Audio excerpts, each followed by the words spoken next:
Welcome. Today we're going to review to see that common question, right? Should I upgrade my phone? I have an older iPhone. Should I upgrade to the new one?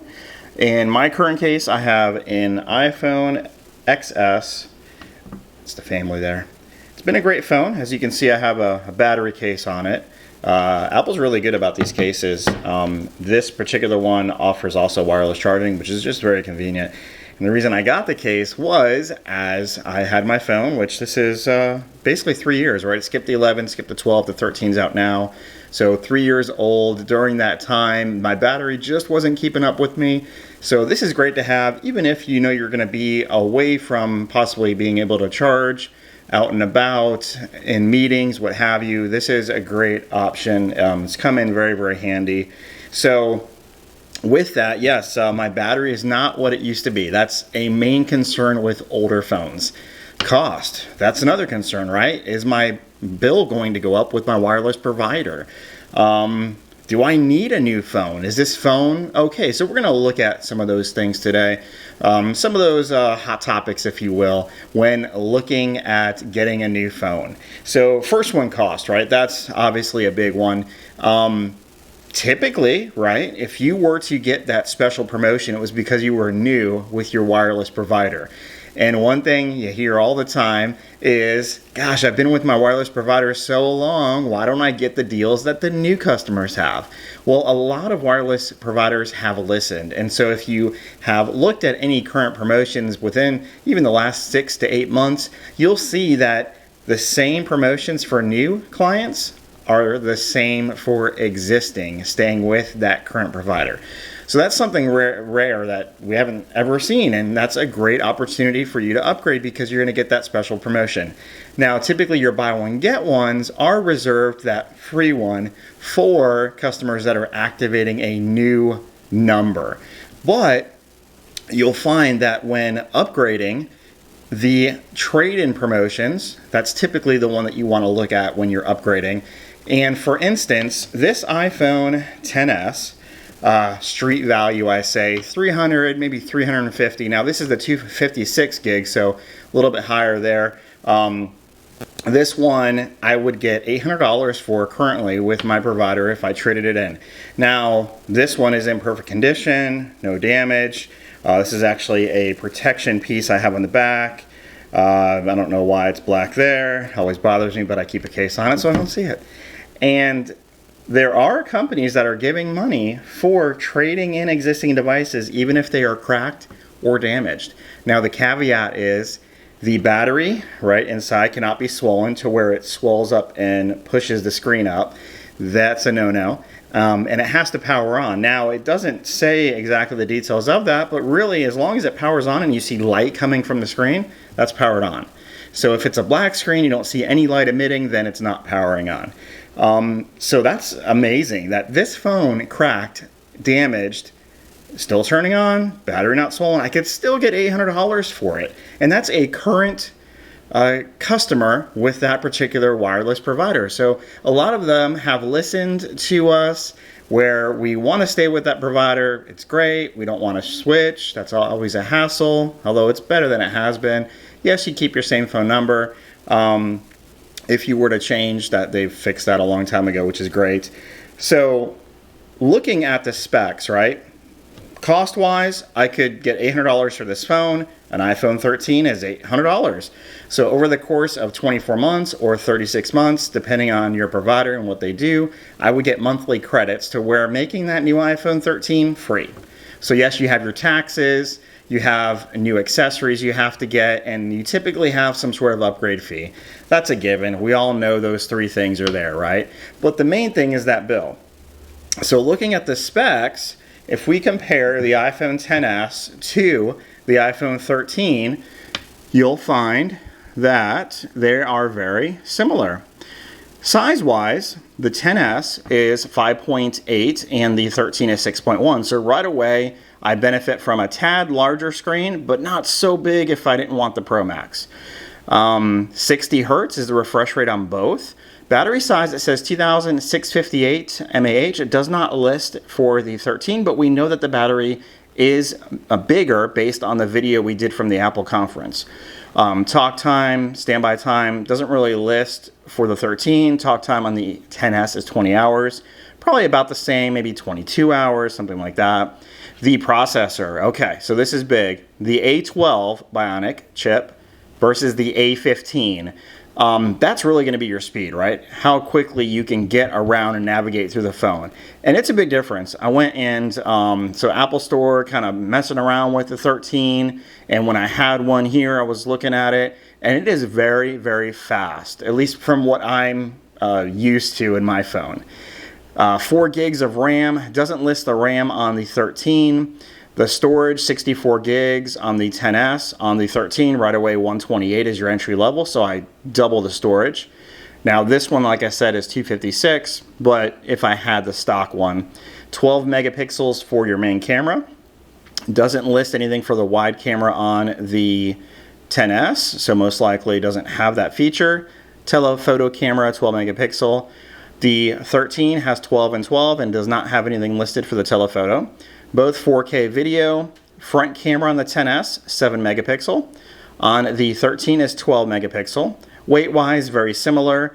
And then I didn't put the last piece there because they were all the same.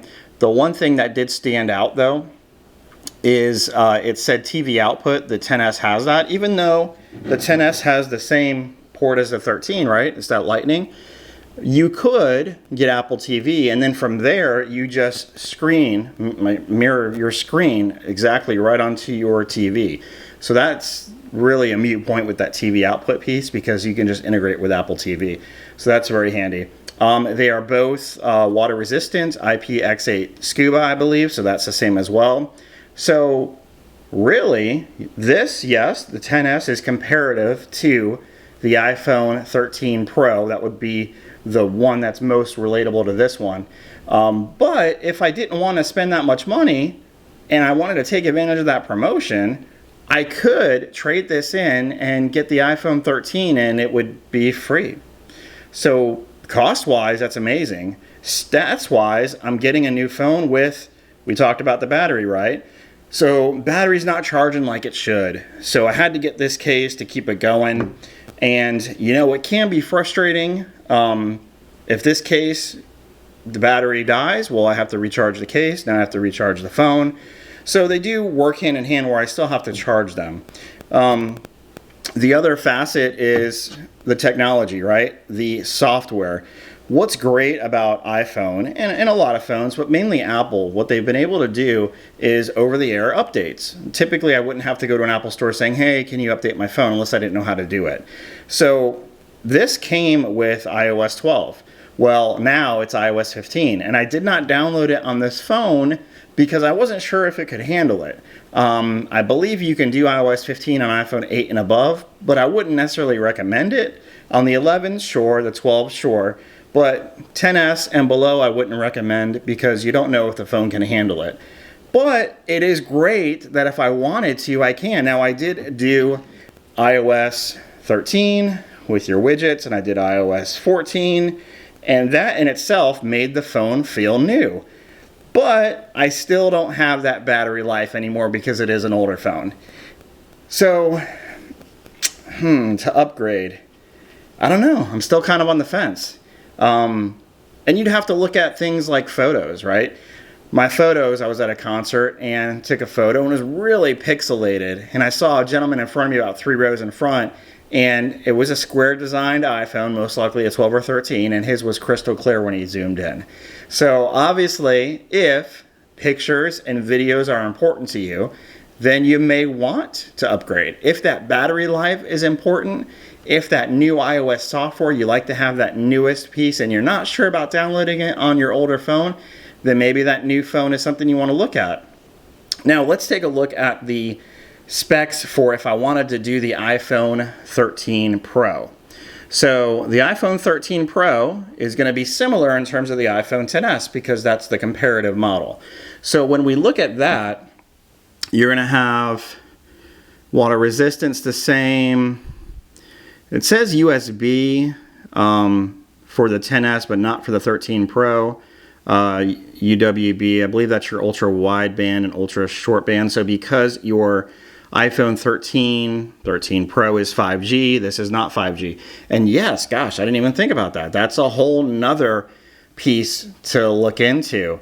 Do I want 5G? Do I want that connectivity? Now, in previous videos I've done, I know a lot of people were on the fence about the iPhone 12 because of the 5G. It was the first iPhone out with 5G. They weren't sure.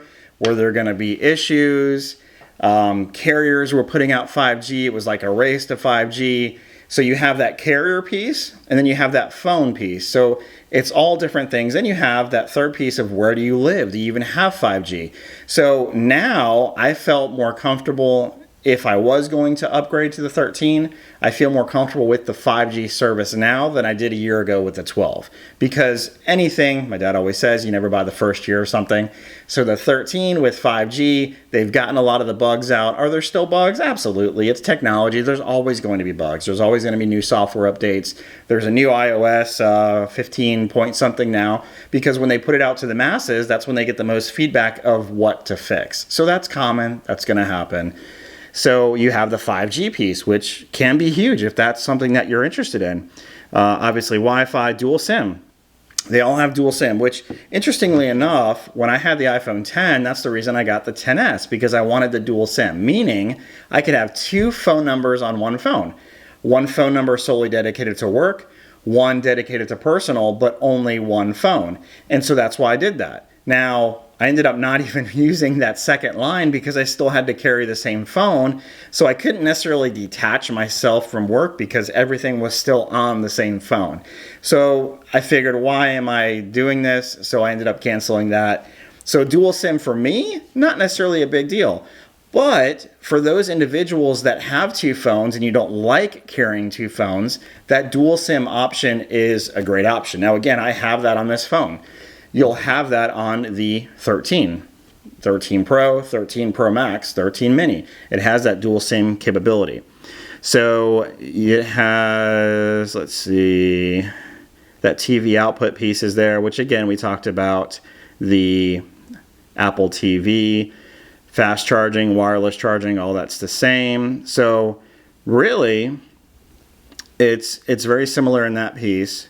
And then we look at size-wise, still 6.1, 120 hertz for the refresh rate. So I'm doubling my refresh rate. And battery, so they do list it on the 13 Pro, and I left the 13 there too, just for comparison. So 3095, obviously bigger battery on the Pro versus my current 10s. Talk time still doesn't list it, but you know it's going to be a little higher. A15 Bionic chip, 6 gigs of RAM, so that's faster, obviously. How much can I do?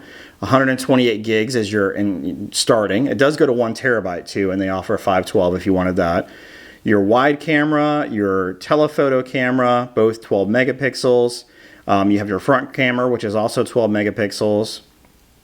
And of course, it's 5G.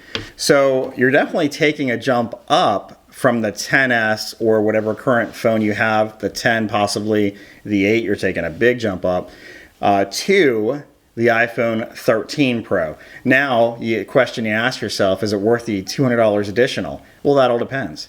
You do get that better camera functionality in your Pro series, and that's Pro or Pro Max.